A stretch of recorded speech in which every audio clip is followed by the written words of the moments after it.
Japan's modern work culture has been massively influenced by the rapid development during the Meiji period, militarism during World War II, the post war economic miracle, and the recession through the 90s. During the Meiji period, Japan underwent rapid change both industrially and culturally. This change stemming from rapid assimilation of Western culture, including the ideal of an unquestioning employee. I believe that this ideal was taken to the maximum with Japan's militarist government during World War II, which can be seen in its military campaign and use of domestic labor. An important context to World War II era Japan is that the government forged an attitude among their people that sacrifice must be made for the well being of the nation. This generation was later referred to as the Have Generation, and the sacrifice can be seen in the Japanese government's desperation near the end of the war with its use of kamikaze attacks that sacrificed the lives of thousands of men. Domestically, Japanese dedication to the nation can be seen in the Volunteer Corps, a labor organization targeting young unmarried women. The government had specifically targeted unmarried women to provide labor because married women were seen as the spiritual center of society and therefore should have their focus put on maintaining normalcy. And it was common for unmarried women that did not volunteer to be criticized for being lazy. But this simply could be avoided by a marriage, encouraging women to accept a more traditional role. The Volunteer Corps had a subdivision working the Toyokawa Naval Arsenal, and when the U.S. bombing campaign started, the arsenal was evacuated. But a good amount of volunteers chose to stay instead, choosing to sacrifice their lives, leading to 2,445 deaths simply because the belief at the time was that sacrifice must be made for the nation. And with this, the Have generation had instilled a sense of self sacrifice into the new generation, the Do generation. The general attitude of the Do generation was that those who work long hours are rewarded, and this attitude stemmed from the Have generation's idealized sense of self sacrifice.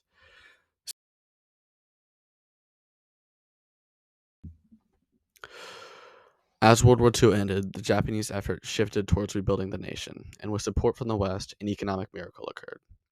The economic miracle placed stress upon Japan's working population to give all they could or be looked upon as useless and selfish.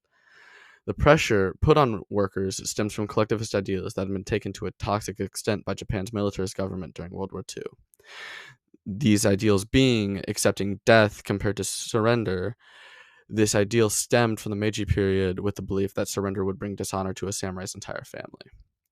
The Japanese government brought this standard to make it so that it also applied to citizens. And the influence of this standard can be seen in rising work hours directly after the war ended due to pressure put on workers of the Do generation to work long hours for the benefit of the nation at the cost of their own well being. The stress put upon the Do generation can be seen in suicide rates rising in the 80s as the Do generation was approaching working age, and the acknowledgement of karoshi referring to death by overwork and karojiatsu referring to suicide from overwork by the Japanese government. Along with this, cases of karoshi were commonly uncompensated, leading to families to reasonably seek reparations. But it was common for these families to be shunned for being selfish, which supported a growing toxic work culture. Along with this, the economic miracle created a generational expectation that the new generation would sacrifice as the previous generation had for the good of the country when the old generation no longer could.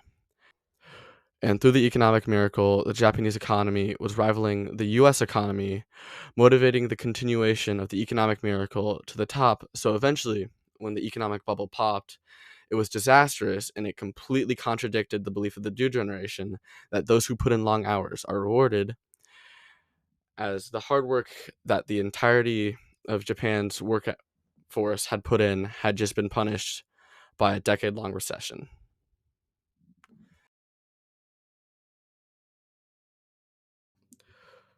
Through Japan's lost decade, there was a general sense of hopelessness and desperation among the Japanese people. The desperation to get back to the glory days of the economic miracle, and the hopelessness that Japan could never return to its former glory.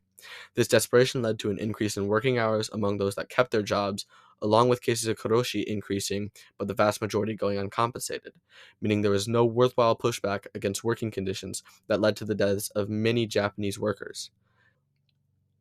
At the time, a standard was arising that employees only leave when their bosses leave, leading to workers commonly staying until 10 or 11 at night to show dedication to their company and therefore dedication to escaping the recession.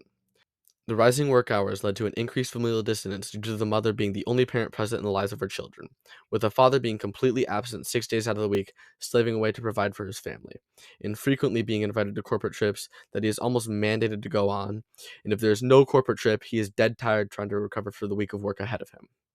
The continuous rise in work hours of the Japanese workforce has isolated workers from family and friends, causing a downward spiral, with the work culture becoming more and more toxic as time passes, and each new generation takes examples from the previous generation.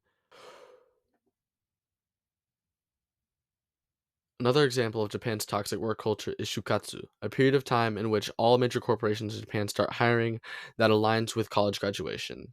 The point of this period is for college students to seek employment, but due to the fact that it only happens once a year for a couple of months, it is common for those who fail to gain employment to commit suicide due to the cultural pressure to find a job as soon as possible.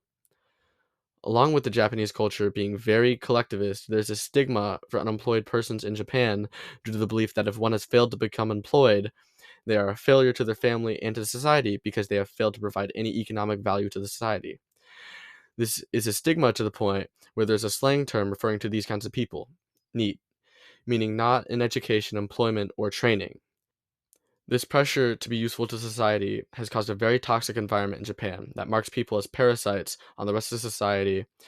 This work culture has stemmed from Japanese militarism during World War II that maximized Japan's collectivist values through an extreme dedication to sacrificing for the sake of the nation, which has been a value that has been translated into modern day through generational expectation in economic recession.